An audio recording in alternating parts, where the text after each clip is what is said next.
Hi, everyone. I'm Adam, and this is How Movies Get Made, featuring the lovely and talented Mika Burnett. Hi, everyone. You're not just an actress. You are also a writer, director, producer. You're a creator. You make movies. So my first feature is about to be released to the world, and it's called Brindisi. And I co-wrote and co-directed that with a brilliant Italian, Alessandro Marino. We call him Ale. We go to Greece. What? How? Boat. What boat?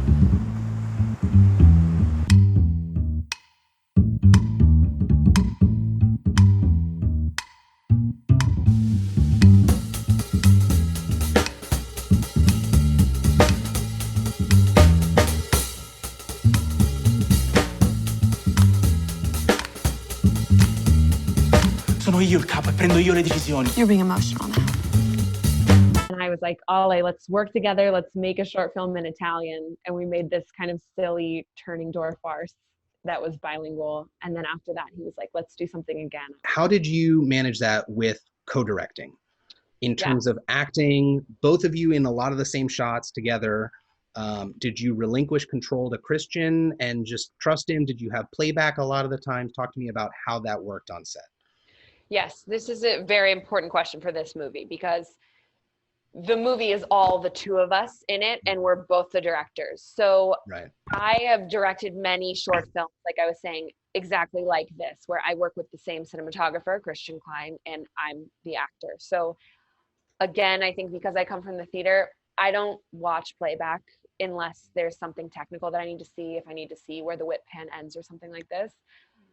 But I don't watch it for performance usually. You know, there are always exceptions. So that's not a habit that I have. The way that I write scripts is very visual. So there's often things in the scripts that will be noted, like from the knees down, this happens. Right, or through right. the window, Katerina walks by and we turn with her. You know, like because I'm the director, I'll break some of the screenwriting rules to Right. invoke the visuals that I'm visualizing. And this was amazing with Ale because he had never directed a film before, but he's got incredible taste. We love the same movies. He brought a perspective that I don't have, which is, I think, the best thing about co-directing is you just get two minds on something. It is very inspired by the early films of Godard, kind of the Anna Karina period. I have written and directed 13 short films because I wanted to show what I could do as an actor, and those opportunities were not available to me. Our intention with building Brindisi was building it within an accessible production value, so something that we could get made and wouldn't have to, shop around and let die on our hard drives. Right. And then to show ourselves off as performers. The plot around Brindisi is there are 3 young couples in the south of Italy who get on the same boat to go to Greece. You're looking at 3 couples who are in different phases of their relationship to each other. They're from different socioeconomic backgrounds, and they have a different understanding of what their life has been up to this point in their early 20s and what it could be after. So we took all of that into consideration of what kind of parts we wanted to play as actors.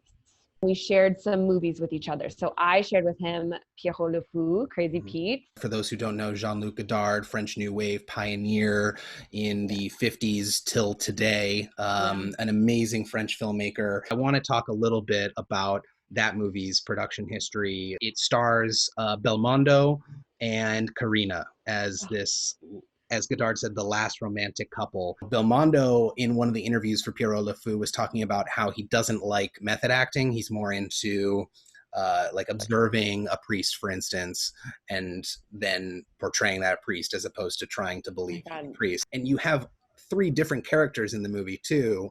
They're all portrayed very differently, right? How did you go about your preparation just on an individual actress level? Cool. Wow. Yeah. I love that part.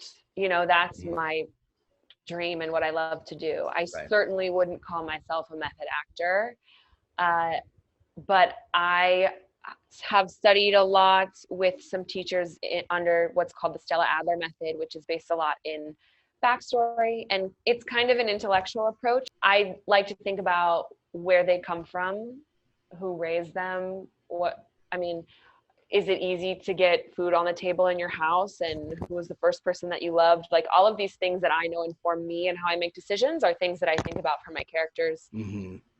Because it just makes it easier to say the words that they're saying. You know, it would be very hard for me to say the lines that Katerina says if I didn't think about what makes her think that way. Right. Understanding the point of view that she would come from in that circumstance. Yeah, exactly. And that also is like the last thing that you want to be thinking about on set that day. Mm. You want to do all of, for me, and in this kind of school of thought, you do all of this intellectual work. You think about their socioeconomic background and their parents and the politics of the time when they were born, and then you get rid of it all and you just think about, okay, now I know all of these things to be true about her, and now I'm talking to my boyfriend, and now my phone is ringing, and now the ring doesn't look right in this light, and it's like, what does that mean to her? Mm-hmm. And so anyway, so that is like the actory bullshit about it. And then specifically for this film, and something that I have been working on for myself as an actor, has been my physicality.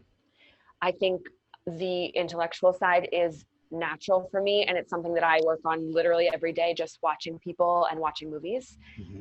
But the physical acting is something you can't do unless you're doing it. Right. And I knew it was incredibly important for this film that the way that each of these women stood and they held their hands and the way they smile and the way they looked at someone had to be distinct, because that tells so much about a person. And if you can see, oh, that's the same girl under a wig, that would be so distracting, and hopefully did not happen. So for me, a lot of the work for this was the standard kind of backstory work that I do, and then developing a physical identity for each of the characters.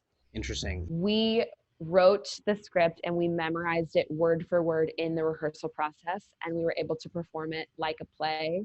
We were able to do the shot list with the director of photography before, so everything was incredibly planned out and thought about. And for me, I think because I trained in the theater as an actor, that was incredibly freeing, and that allowed that spirit to kind of enter with us, which in a way is like the flip side of the coin of Godard, where it's the same liveliness and like you're searching for the energy that's behind the story. But for us, it wasn't about searching for new words. It was about what can we do with, now we have rain instead of wind or whatever that is. In most cases, I would aim for quality, but in my filmmaking kind of self-taught beginning, I've been more interested in quantity, because I really think it's a craft and a trade that you have to learn on the job. So I also had the very immediate goal of getting experience as an actor on a set, but regardless of that, I always have written things for resources that I have available. So I've made a bunch of short films. I think I made 6 short films in my 500 square foot studio apartment in Koreatown, and they're not great. I never submitted them to festivals. That's not what I was doing it for. You know, I was doing it to have the experience and to take what I learned from that to the next film. Brindisi was a lot more infrastructure than I'd ever had before. It was certainly less than they had on Crazy Pete and movies that you would see at Sundance. I mean, they say it's an indie movie and you have 4 A-list actors and $3 million, and it's a little bit different than that. It's all a balance, right? And like you said, you know, you use those creative constraints almost as like a prompt, like a writing prompt in a way. Absolutely. Yeah. And as a motivator. You know, there's no excuse if it takes place in a very white apartment with a neutral color-coded bookshelf. Like, what are you waiting for? Yeah. Well, we're here making this, so that's a first step for me, at least. I am a pretty minimal coverage director. Again, it's probably my taste with these kinds of films that, like Pierrot le Fou, a lot of things will just play out in a wide. Also coming from the theater, I love to do that. I think a great cinematographer can handle that. You know, they can make a movie look gorgeous without jumping over and in and over and in. Right. So we would find ways to block within a master shot that would make it dynamic, because that was our taste. And then we would figure out additional coverage if we have to. So it was really a shot listing process through rehearsal that started with things that we had always pictured and ended with using blocking more than camera movement. seems beautifully organic, and it definitely came through in a particular scene in Brindisi that I remember where there's a little bit of a dance number, and Yes. you know, the camera doesn't move really in what you would think in a dance number the camera would move, right? But you get the same point across, you get the same content and representation across of the bonding of these characters at this time. I'm trying not to spoil things, you know, but you know, their feet coming together after they were seated kind of next to each other, but then the distance between them, it was all very well played out. So congratulations on That's effective cool. use of composition there. That is very nice. And I We can tell are that, both not dancers, so let me tell you. Also, I love the musical number in Pierrot le oh, Fou. of course, It's yes, one of my favorite moments. of course. That song, I sing that song all the time, and Oh, it's nobody great. knows what I'm talking about, but I love that I song. wish I could sing that song. My French is abhorrent, but Oh, nonetheless, you know, you clearly had a very nice organic process of using the performances that you were crafting from the script through to your actual embodiment of them, and then having Christian kind of work with you on composition around the blocking that you were already rehearsing. It all kind of comes together, which can be very tough for a lot of first time filmmakers, I think, to kind of understand how those pieces can work together. But clearly your experience working on some shorts and also working on other sets as an actress seemed to contribute to that. one of the best things that I did for my understanding of the way of the filmmaking world was when I moved to LA, was a PA.